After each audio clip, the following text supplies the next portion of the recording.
We're very happy to have Kat Rosquet here, the executive director at the Center for High Impact Philanthropy at the University of Pennsylvania's School for Social Policy and Practice. So we have many clients that we advise on their philanthropic efforts, some of whom are at different points on their charitable journeys.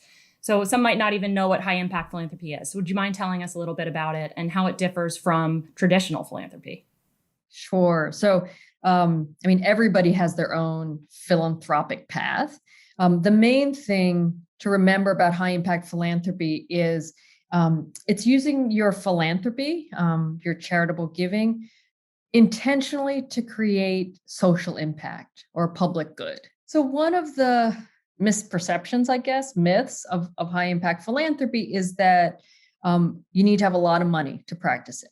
High impact philanthropy, it's really about that social impact goal. It's about the results you're seeking. If we were only focused on how much money went into philanthropy, that would be high input philanthropy, which is not what we're talking about. So our view is that if high impact philanthropy is about a focus on social impact, creating a public good, and adopting an attitude of being a lifelong learner about this. Right. If that's what characterizes high impact philanthropy, then our view is you can practice high impact philanthropy with $50 or $1 billion, right? Those practices are not dependent on how much money you have to give. Thinking about BBR, we're continuously trying to make sure that our work as a firm has an impact, and certainly as individuals who happen to work at the firm, and for our clients. So, how do you do that in practice? Is it when you're talking to someone that you're thinking of supporting? Do you ask for data to support it?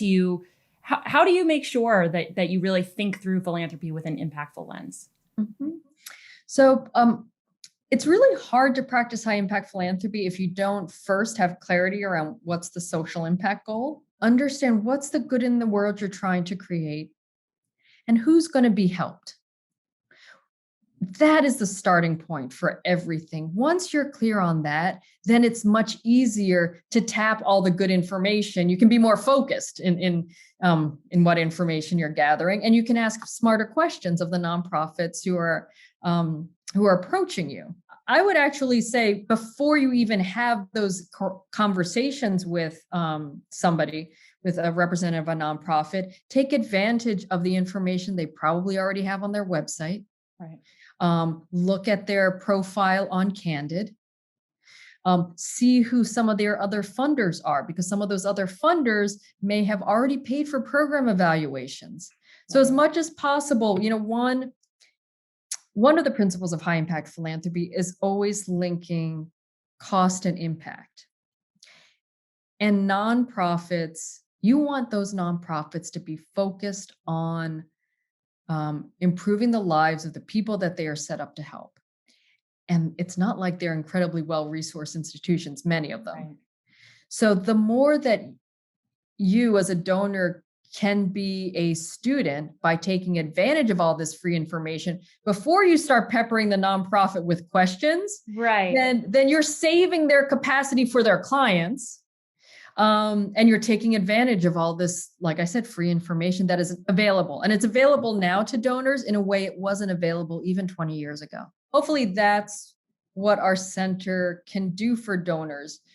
Our team, we're a multidisciplinary team, and we work with others. We're the geeks who will go through that so that you don't have to, right? Thank you. And we've had journalists who've worked with us. What we try to do is package that information so that it is understandable and actionable for somebody who's just sitting there saying, like, I've got money and I want to make a difference. So you mentioned that you do studies that are particularly topical, one being, obviously the great need that's emerged in COVID times. Another great reckoning this year was thinking about racial justice and diversity, equity, inclusion. So if you might be able to tell us, do you have resources available for people who really want to make an impact in that area? We do. And you're right. So the issues of structural inequality and racial equity, they they were pressing long before COVID. It has just widened those disparities, right, along racial lines in particular. So some of the resources that we have to help donors think about how they could address that our High Impact Giving Guide. Our 2021 High Impact Giving Guide has examples of ways organizations are addressing issues of racial equity. And then later this year, we are in a partnership with Lever for Change, which is an affiliate of the MacArthur Foundation. We are currently working with them to develop a rubric, a sort of a framework that can help funders assess proposals for their potential to address structural inequality.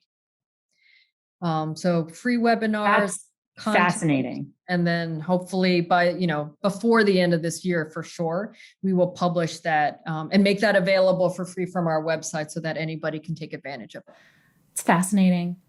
You're doing really important work that is meaningful to me. It's meaningful to our clients and to BBR in general. So thank you so much for taking the time to be with us. Well, wonderful. Thank you. Thank you for the conversation and your great questions, Jen.